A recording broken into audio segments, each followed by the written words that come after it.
I did it! Hello ladies and gentlemen and welcome back to another episode of Pelvic Gaming with your host, Lady Pelvic.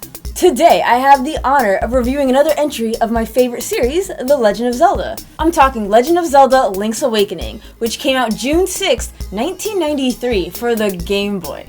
I played it on my 3DS, so I got the Game Boy Color version, Link's Awakening DX. I've heard nothing but great things about this game, and apparently it was a lot of people's first Legend of Zelda game.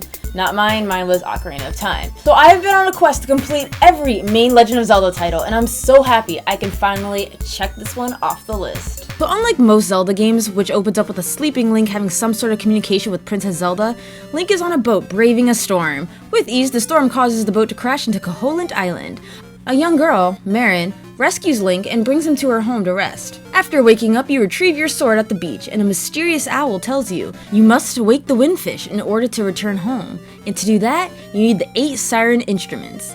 With that, you're off to explore and take on the dangers of Koholint Island's dungeons, caves, and forest to exterminate the nightmares that plague them. What makes Link's Awakening story so interesting is that it deviates from the traditional save the princess, defeat Ganon, restore the Triforce and stuff, yada yada, like the usual. It's brand new characters with a brand new world with brand new problems. As you examine different items in the world, I found this game's writing to be kinda cute, but sometimes a little snarky. This is not a chest. What? You knew that. Okay. This is not a chest. What? You knew that already. Okay.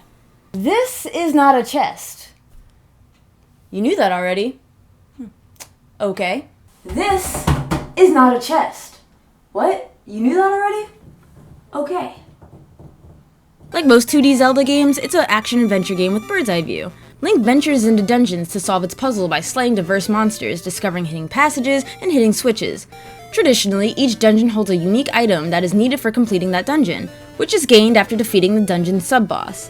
A new feature that this game has is the compass. It makes a tiny little jingle to alert the player that there's a small key hidden in that particular room, which was super useful when I found myself short a key. Once all the puzzles are solved and the boss key is in hand, you may enter the Nightmare's lair. Defeat the Nightmare and you'll be leaving the dungeon with a shiny new instrument.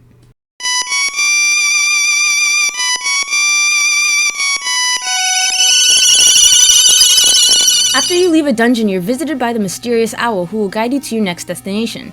However, you'll soon learn it's incredibly vague, and you'll need to complete certain tasks before you enter the dungeon. Because Koholint is vast and covered in ambiguous channels, you'll probably need help figuring out what to do next. This is where the good old antisocial man Ulrira comes in. Ulrira communicates specifically through phone, advising Link on what to do next. An important convention this game has is the trading system. There are key items that cannot be bought with rupees, but with sacrificing an item in place of another in order to progress the story. Another thing to keep an eye out for while traversing the land is seashells. They're hidden all over in chests, grass, and sometimes you have to dig it up. After 20 seashells are collected, you earn a prize. And take it from me, collecting the shells is 100% worth it. You'll also notice on your adventures, monsters will drop a new item called the Guardian Acorn, or a Piece of Power. Both appear when Link kills a certain amount of enemies consecutively without getting hit. The Guardian Acorn halves all of Link's damage, while the Piece of Power doubles Link's attack power and speeds up his movement. You could tell Link is powered up from the different music.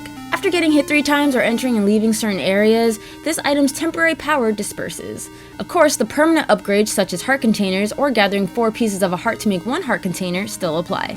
I also want to touch up on the unique monsters and 2D platforming elements. As much as the monsters annoyed me, I really enjoyed fighting them. They were placed strategically in rooms, and you had to find creative ways to use them and smite them. And familiar monsters like Goombas and Bloopers making an appearance in a Legend of Zelda title was pretty awesome. Even the characters outside of the Mario world made an appearance, but unlike in their games, they weren't exactly heroic.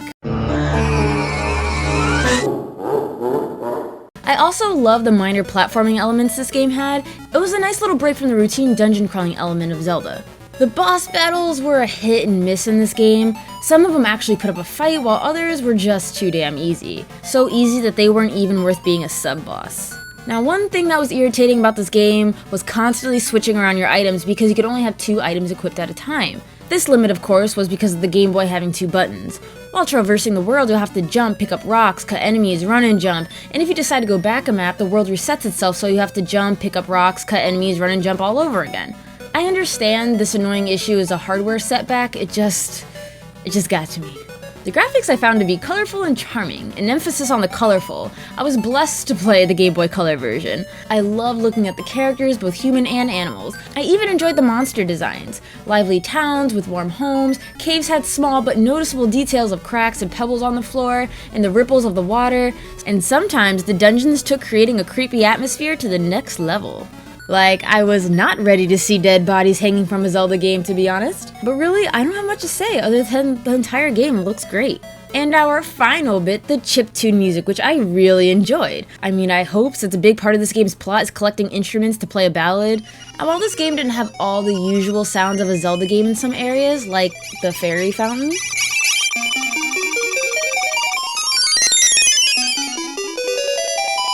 it had its own individual sound. Of course, that's not saying it didn't have any classic Legend of Zelda jingles. I also appreciate the dungeons having their own music. The composer took the extra effort and it just really adds to the game. Overall, Link's Awakening had a nice balance of pleasant, heartwarming songs combined with hard-hitting, get your blood pumping for adventure songs. One music-related thing that agitated me was when you got a piece of power or the acorn, the music after a while got really annoying. I get it was a musical cue for the player to let them know that they were buffed in some way, but sometimes I honestly just wanted to get hit to stop hearing that damn sound.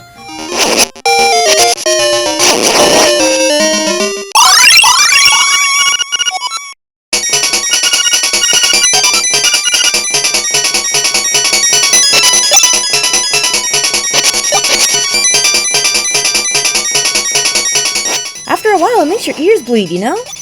As for my number one song, I really want to give it to Tall Tall Heights, which sounds like...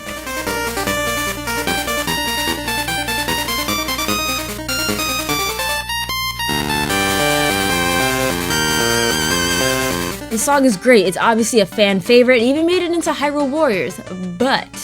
I know in comparison to Tall Tall Heights, this song might blow, but I can't help but to love the music of Animal Village.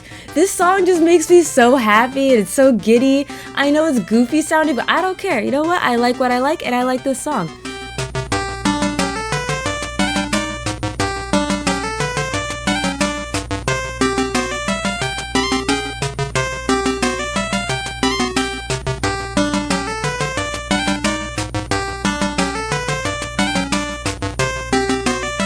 I personally would give this game a 9.5 out of 10. And you know what else?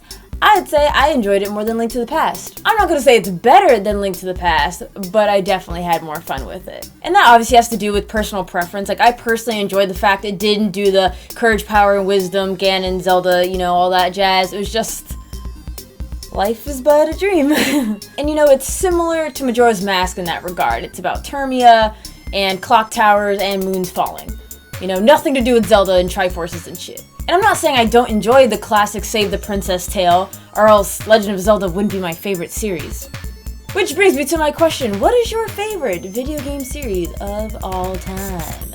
Let me know in the comments below! Thank you so much for watching my videos, nerds. Check out more of my reviews by clicking the top box, and the bottom box is my Let's Play channel. Be sure to like, comment, and subscribe, and follow all of my socials, which can be found in the description. Thanks again! Now this is a chest.